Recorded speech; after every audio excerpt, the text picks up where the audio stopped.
The Mediterranean isn't supposed to be the center of a military buildup. It's supposed to be beaches, espresso, wine, and people arguing passionately about football. But look closer, and something unexpected is happening. One country on Europe's southern flank has been quietly transforming its armed forces at a speed that analysts didn't fully register until the numbers became impossible to ignore.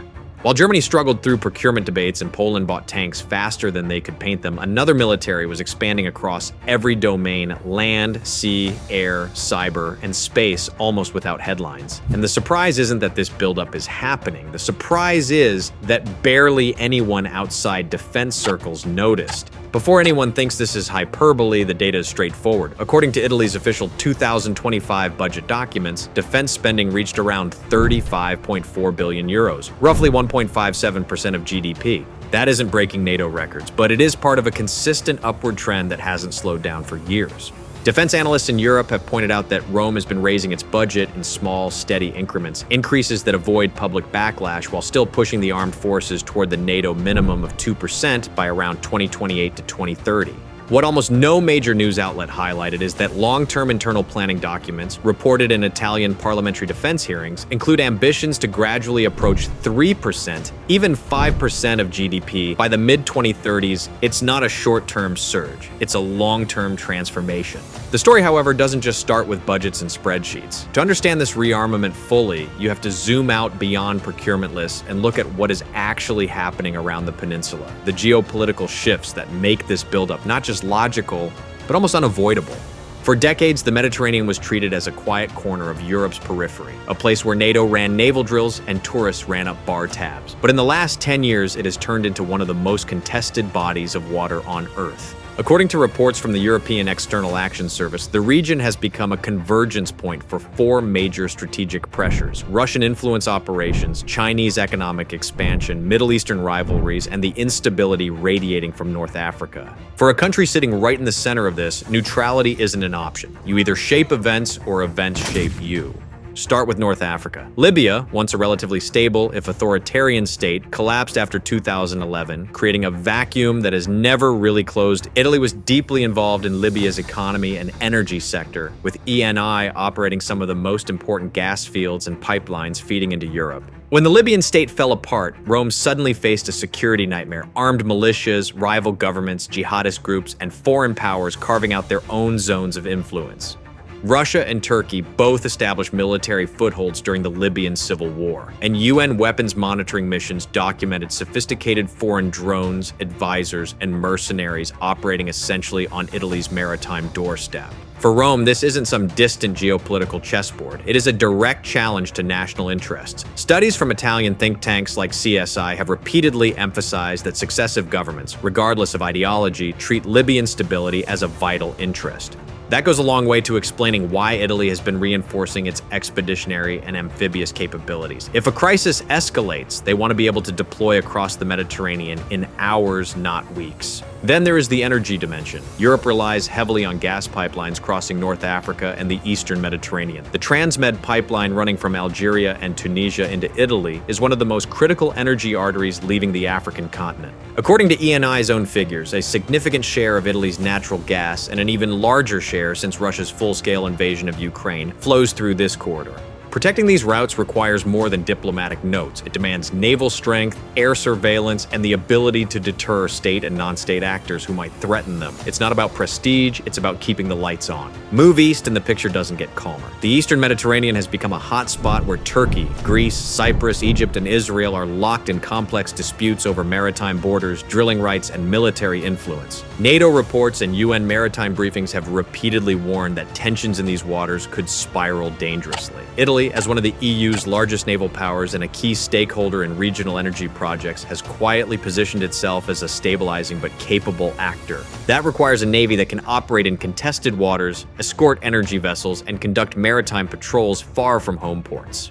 Then comes China. Beijing isn't sending carrier groups into the Mediterranean. It's buying influence port by port. The port of Piraeus in Greece, now majority controlled by Chinese interests, is one of Europe's busiest hubs. Chinese firms have explored investments in Italian ports, shipyards, and logistics infrastructure. In 2019, Italy briefly joined China's Belt and Road Initiative, becoming the only G7 country to sign up, but it reversed course in 2023 after concerns raised in Washington and Brussels. Analysts writing in Limes, Italy's flagship geopolitics journal, have been explicit. Rome sees Chinese penetration into critical infrastructure as a long-term strategic risk. Strengthening naval, cyber, and intelligence capabilities is part of the response. Meanwhile, the Middle East continues to pour instability into the Mediterranean basin. Iran's proxy networks, Israel's security posture, Gulf rivalries, and shipping disruptions in the Red Sea all ripple into the region. Crises in Lebanon, conflict in Gaza, and tensions around the Suez Canal create constant volatility that Italy must monitor.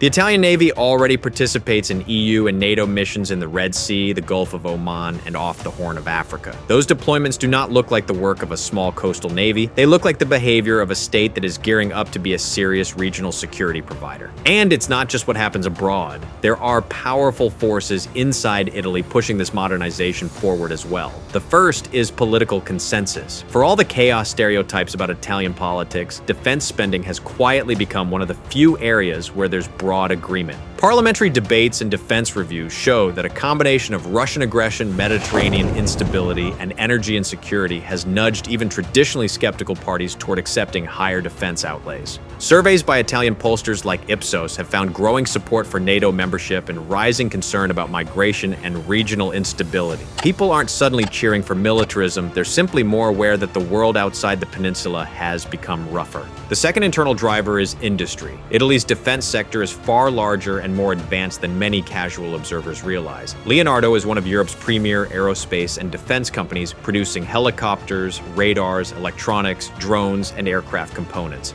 Fincantieri is a shipbuilding heavyweight, constructing warships not only for the Marina Militare but also for the U.S. Navy, the U.S. Coast Guard, and multiple foreign clients from the Middle East to Southeast Asia. Its American subsidiary builds actual U.S. warships, something almost no other foreign-related company can say. This industrial ecosystem employs tens of thousands of workers and generates billions in exports, which means modernization is not just a strategic imperative but an economic strategy. When your domestic industry can build high-end jets, frigates, submarines, and advanced electronics, it becomes politically easier to argue that strengthening the armed forces also strengthens jobs and exports. Another underappreciated factor is migration. The central Mediterranean route from Libya's coastline to Italian shores is one of the busiest and deadliest migration corridors in the world. According to data from the International Organization for Migration, tens of thousands attempt the crossing each year, and in some periods the numbers spike dramatically. This has created recurring humanitarian crises, domestic political pressure, and security concerns. To manage that, Rome needs long-range maritime patrol aircraft, coastal surveillance systems, drones, fast naval units, and the ability to coordinate with North African states. Whether politicians talk about it in those terms or not, migration has become one of the drivers steering investment into naval and surveillance modernization. Over all of this looms NATO. As the alliance adapts to a world where it must think about both Russia in the east and instability in the south, the concept of a southern flank is no longer a talking point in a conference room. It's a strategic reality. NATO's recent strategic documents have stressed the importance of stronger postures around the Mediterranean due to terrorism, cyber threats, state failure, and foreign influence operations. In that context, Italy isn't just upgrading for itself, it's positioning to become the anchor in the south, in the same way Poland anchors the east and the UK and Norway help secure the north. Timing matters too. Europe is going through a strategic shift that doesn't happen often. Russia's invasion of Ukraine shattered the illusion that major conventional wars were a thing of the past. The United States is increasingly focused on the Indo-Pacific and expects European allies to shoulder more responsibility in their own neighborhoods. The Mediterranean is sliding into a new era of competition. Italian leaders understand that if they don't build now in the 2020s, they risk being strategically irrelevant in the 2030s. That's why when you look at this buildup, it doesn't feel random. It's coordinated, multi-domain, long-term, and in many ways, it foreshadows what other European militaries will eventually have to become. Flexible, digitally integrated, expeditionary, resilient in cyber and space, and ready to operate from seabed to orbit. The long-term vision makes this even clearer. Italy has signed on to the Global Combat Air Program alongside the UK and Japan, a next-generation fighter project aimed at fielding a sixth-generation combat aircraft by the mid-2030s. This is not the kind of project a small, passive security consumer joins. It's a signal that Rome wants to sit at the table where future air power is designed, not just sign purchase orders after the fact. In space, Italy is expanding its portfolio of military and dual-use satellites and playing a significant role in European space surveillance programs, recognizing that without secure communications and orbital awareness, modern militaries are half blind. On the cyber front, Italian units have grown in both size and capability. NATO's cyber exercises have repeatedly shown that Italian teams rank among the more capable national contingents in Europe. That matters because modern conflicts often begin with cyber disruption against infrastructure, institutions, and communications before a single physical weapon is used. When you put all these layers together, geography, unstable neighbors, energy routes, migration, industrial power, alliance obligations, and technological ambition, the picture that emerges is not of a country building up for prestige or nostalgia. It's a state reacting to a harsher, more interconnected world and choosing not to be caught off guard. Only after all of that do you really appreciate what Italy has actually been buying. Because this isn't just theory, it's hard power. In the skies, Rome now operates one of Europe's most formidable fifth-generation fighter fleets. According to data from Lockheed Martin and Italy's own procurement schedules, the Air Force and Navy together are on track to field over 90 F-35s, both the conventional F-35A and the short takeoff and vertical landing F-35B. Very few countries in the world operate both. The F-35A brings long-range, high-end strike capability from land bases. The F-35B brings something rarer, the ability to launch stealth jets from short runways and, crucially, from ships like Italy's carriers and amphibious assault ships. That means stealth power projected from both land and sea, a capability even many larger militaries are still struggling to achieve.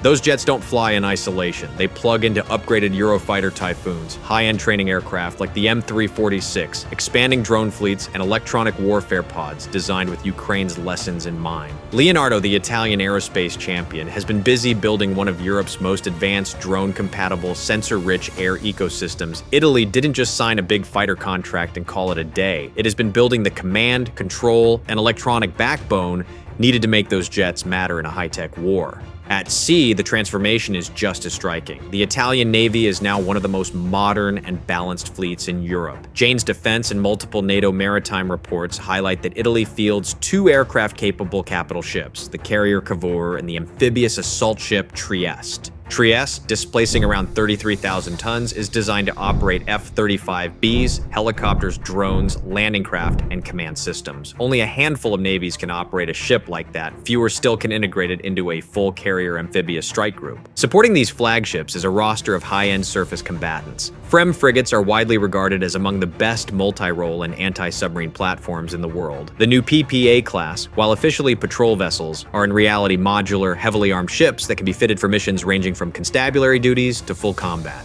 Behind them lurks a modern diesel-electric submarine force optimized for quiet operations in the complex underwater geography of the Mediterranean. On land, Italy's army has been moving away from the image of a static, heavy Cold War force. Official modernization programs show deep upgrades underway for the Ariete main battle tank, new engines, improved armor, and digital fire control systems. At the same time, Italy has signed up for Leopard 2 A8s from Germany, one of the most advanced tank variants in the NATO inventory. Combined with Freccia infantry fighting vehicles, Centauro two-wheeled tank destroyers, and expanding HIMARS rocket artillery, the result is an army designed for mobility, precision, and survivability. Lessons drawn from Ukrainian battlefields, heavily documented by OSINT communities and Western militaries, have pushed Rome toward flexible, dispersed units that can survive under drone surveillance and precision fire. Cyber and space are no longer afterthoughts. Italy's National Cybersecurity Agency has grown into a central node in European digital defense. EU cyber reports consistently list Italy as a key player in protecting critical infrastructure and government networks. Space assets from communication satellites to joint surveillance programs are being integrated into national defense planning alongside NATO's evolving space doctrine. And then there is the seabed, the invisible front line. Undersea cables carry the data and transactions that keep Europe's economies running, and maps from EU infrastructure authorities show a dense web of those cables running through the Mediterranean. Italy sits directly on top of that web. After incidents like the Nord Stream pipeline explosions, NATO publicly warned that undersea infrastructure had become a strategic vulnerability. Rome's answer has been to invest in underwater drones, seabed monitoring, and specialized naval units tasked with protecting what lies beneath the waves. By the time you stack all of this together, jets, ships, tanks, cyber units, satellites, and seabed surveillance, the old stereotype of Italy as a soft, underpowered military actor stops making sense. The numbers and capabilities tell a different story, of a state that is rapidly becoming one of Europe's most capable multi-domain military powers, especially on the southern flank. So why did it take so long for people to notice? Partly because Rome designed it that way. Italian politicians learned through decades of financial crises and public skepticism that massive, sudden announcements about defense are politically radioactive. A slow march was safer than a sprint. A few $100 million extra every year, quietly approved, attracts less attention than a single colossal jump. But over a decade, those quiet increases add up to a transformed force. Partly because of reputation. When people think of heavily armed European states, they instinctively name Poland, France, Germany, or the UK. Italy is still mentally filed under fashion, food, supercars, and chaotic governments, not frigates and F-35 squadrons. So, when Rome's defense budget quietly passed 35 billion euros, the story didn't lodge itself in the international narrative. It didn't match the cliché. And partly because attention has been focused elsewhere. Europe has been staring at the Baltic. Analysts have been obsessed with Poland's massive tank orders. Commentators have dissected Germany's Zeitenwende and whether Berlin is delivering on its promises. France, the UK, and Spain have gotten more coverage for their global deployments, all while Rome rebuilt its military in the background. Now, as global tensions rise and the Mediterranean becomes one of the most strategically important theaters on the planet, that quiet transformation is impossible to ignore. The region sits at the junction of African instability, European security, Middle Eastern energy routes, and Russian and Chinese influence games. The next major crisis that shakes the continent may not come from the Baltic or the Arctic. It may come from the waters, deserts, and fractured states just south of Europe's coastline. If that happens, the military that modernized quietly, without drama, without headlines, without applause, may be the one Europe ends up relying on the most.